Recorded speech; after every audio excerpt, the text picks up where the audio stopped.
झारखंड ये एक ऐसा राज्य है जहां आपने मजदूरों को लाने के लिए हवाई जहाज भेज करके उन लोगों को लाने का काम करता था। हम मजदूर तो क्या, हम कोरोना भी साथ साथ में लेके आ रहे थे। ऐसे परिस्थिति में भी जहां सीमित डॉक्टर, सीमित अस्पताल, सीमित दवाई संसाधन हमारे पास नहीं था, उस समय में भी कोरोना के दौर में इस राज्य में कोई अफरा तफरी नहीं हुआ।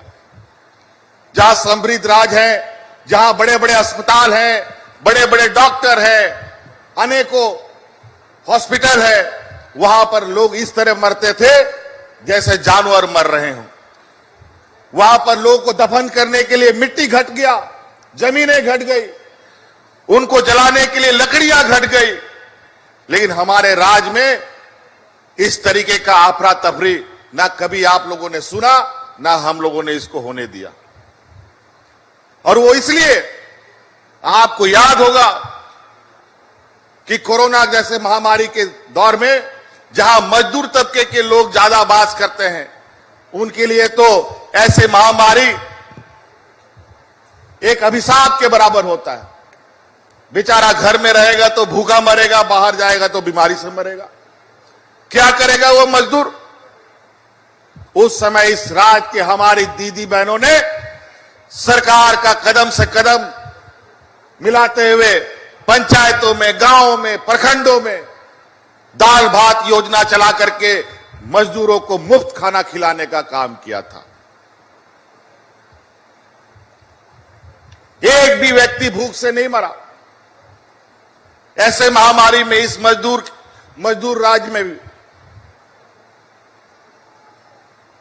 लेकिन पूर्व में तो लोग राशन कार्ड लेकर के भी मरा है। उस समय तो कोई महामारी नहीं था। बड़ा विचित्र हालत रहा। और जब हम कोरोना से अभी हल्का बाहर निकल रहे हैं, जब जीवन सामान्य की ओर जा रहा है, तो पूरा राज्य में सुखाड़ की स्थिति आ गई। ये तो डबल मार हो गया, इधर कोरोना का मार, इधर सुखाड़ का मार। अब क्या करेगा ये राज्य? क्या करेगा सरकार?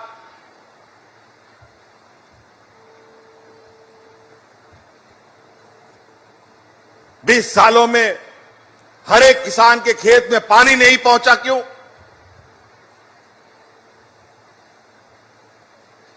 यह चिंता का विषय है। आज उन किसानों को राहत देने के लिए हम लोगों ने निर्णय लिया है। अभी कल परसों आपदा की बैठक कर लगभग 22 जिला और 226 प्रखंड को हम लोगों ने सुखाड़ घोषित किया है और लगभग 30 लाख किसानों को अग्रिम राहत के रूप में 3,500 रुपया उपलब्ध कराने का हम लोगों ने निर्णय लिया है।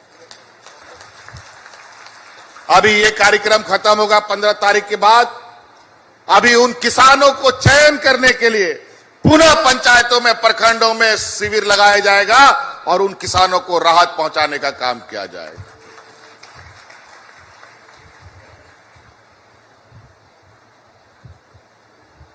हर संभव हम लोगों ने इस राज्य के हर वर्ग को मदद पहुंचाने का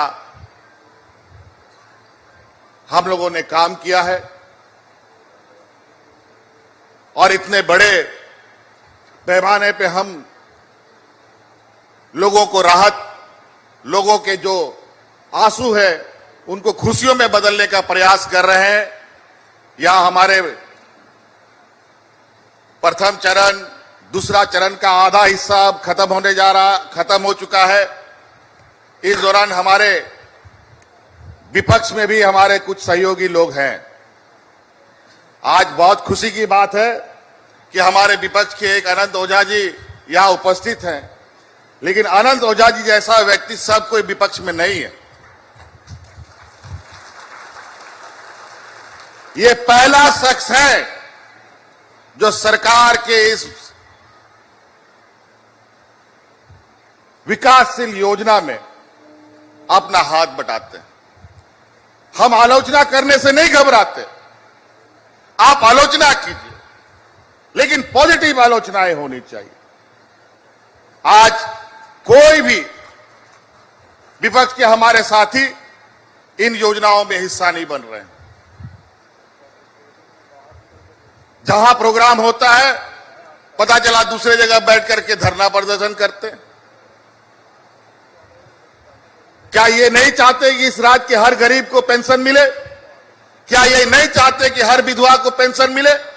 क्या ये नहीं चाहते हर बच्ची को हम स्वावलंबी बनाए?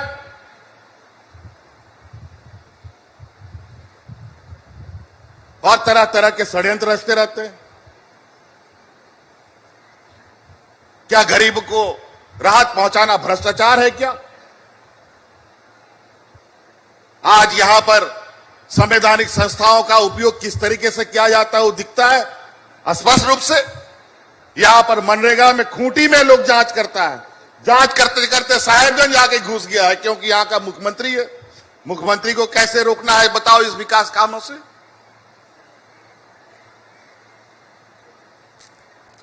अजीबो हालत। खैर उसका भी माकूल जवाब मिलेगा, उसका चिंता करने की जरूरत नहीं है। जब तक इस राज्य के जनमानस का समर्थन हो उस सरकार को कभी घबराने की जरूरत नहीं है। आज हम अपने इस राज्य के गरीब, आदिवासी, दलित, पिछड़ा, अल्पसंख्यक, हम ये फिर बोलेंगे, आज हमारे पीछे षड्यंत्र रचने के पीछे मात्र एक ही उद्देश्य है, क्योंकि एक आदिवासी, दलित लोग इस राज्य को चला रहे हैं। अल्पसंख्यक इस राज्य का, दलित, पिछड़ा, अल्पसंख्यक, ओबीसी सब मिलकर के हम इस राज्य को चला रहे हैं। देखिए यहां हमारे मंत्री जी ऐसे भोक्ता जी ये एससी समाज से आते हैं, लेकिन भारत सरकार ने ऐसा कानून बना दिया कि इनको आदिवासी बना दिया, और आदिवासी में ऐसा बन गया कि बाप ये इसका बेटा आदिवासी हो गया, इनकी बहू एससी रह गई। बांट दिया इस समाज को। आज इसीलिए इनके पेट में दर्द है कि आदिवासी आज इतनी मजबूती से कैसे आगे बढ़ रहा है।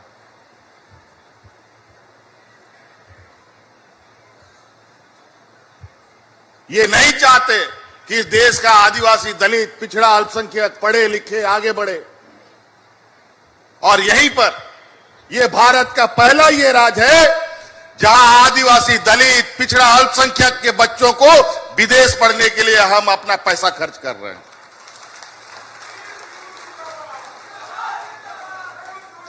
कौन आदिवासी, दलित, पिछड़ा, अल्पसंख्यक है जो अपने बच्चों को विदेश पढ़ाने का औकात रखता है? जरा बता दो,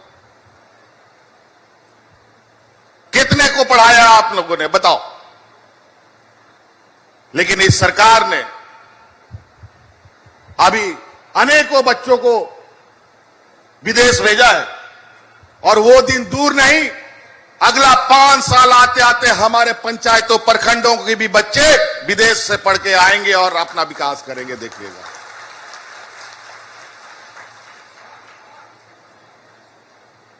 क्यों 20 सालों में हम लोगों ने बच्चों को ठीक से शिक्षा नहीं दी? और आज देख लीजिए, हमारे आने वाली पीढ़ी के लिए नए स्कूल बन करके तैयार हो रहे हैं। हमारे बच्चे जो सरकारी स्कूलों में पढ़ते हैं वो प्राइवेट स्कूल को बच्चों को देख करके बेचारे थोड़ा सा सहमते थे कि हमारा भी अगर इस स्कूल में पढ़ाई होता तो कितना अच्छा होता। आप लोग चिंता मत कीजिए, अभी बहुत जल्द प्राइवेट स्कूलों से भी बेहतर स्कूल बन के आपके लिए तैयार हो रहा है, जो बिल्कुल प्राइवेट स्कूल की सुविधा और उससे भी अच्छा सुविधा होगा, जो अभी हम लोग उसको शुरू करने जा रहे हैं। और पूरा इंग्लिश मीडियम में एक तरफ वो उसका बिल्डिंग की तैयारी हो रही है, लगभग जिलावर बिल्डिंगें लगभग तैयार हो चुकी हैं, और उसमें शिक्षक जो पढ़ाएंगे, जो उसका प्रिंसिपल होगा, वाइस प्रिंसिपल होगा, टीचर होगा, उन टीचरों का हम लोग प्रशिक्षण करवा रहे हैं आईआईएम में।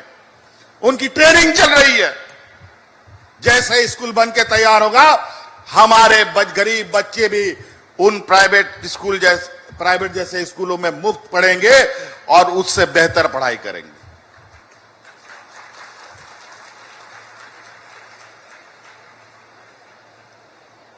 हमारे इस राज्य में चूंकि आदिवासी दलित पिछड़े राज्यों का यहां समूह ज्यादा है, कल्याण विभाग से अनेकों हॉस्टल बनते हैं, बनता गया बरसों बरस से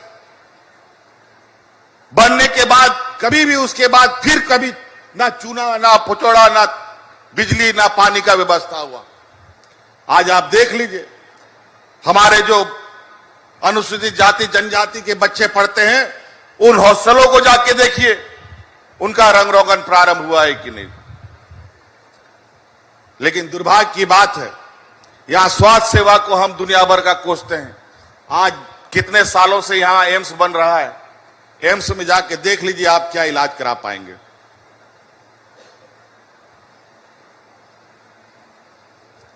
कई चीजें अब श्रम विभाग से मंत्री जी ने बताया कि यहां के श्रमिक, और जो हमारे विधायक जी ने कहा बड़े पैमाने पे श्रमिक यहां से पलायन करते हैं। मुझे लगता है जो इस तरीके के कार्यक्रम होते हैं, आप लोग ग्रामीणों को समझाएं कि उन मेलों में जाएं और चीजों को समझें। आज उन श्रमिकों के लिए हर सहायता देने के लिए सरकार संकल्पित है। उसका इलाज से लेके बेटा बेटी का पढ़ाई से लेके शादी ब्याह तक का खर्च सरकार उठा रही है। लेकिन सरकार का पहचान पत्र तो बनाएंगे, आप पहचाने पत्र नहीं बनाएंगे तो कहां से सरकार देगी। वैसे भी अभी हमने जानकारी लिया है, इस जिले में लगभग 4 लाख मजदूर निबंधित मजदूर के रूप में हैं। और अभी मैं जब वापस जाऊंगा, अभी इस विषय पर श्रम विभाग के साथ अलग से बैठकर श्रमिकों के लिए भी हम अलग से शिविर लगा करके उनको निबंधित करेंगे और उनको मदद पहुंचाने का काम करेंगे। ठंडा हो गर्मी हो, सब चीजों के लिए।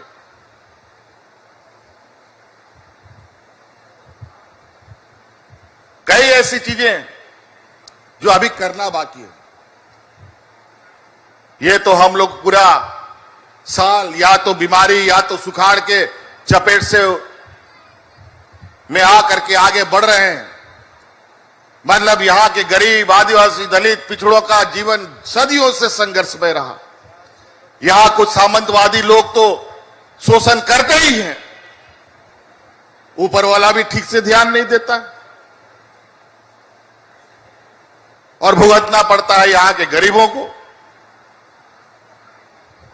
लेकिन चिंता मत कीजिए, आपके आशीर्वाद से यह सरकार बना है, आगे भी आपका आशीर्वाद बना रहा तो प्रयास होगा कि अगले 5 साल में हर खेत में पानी 12 महीना रहेगा। इसका योजना हम लोगों ने तैयार करना प्रारंभ किया।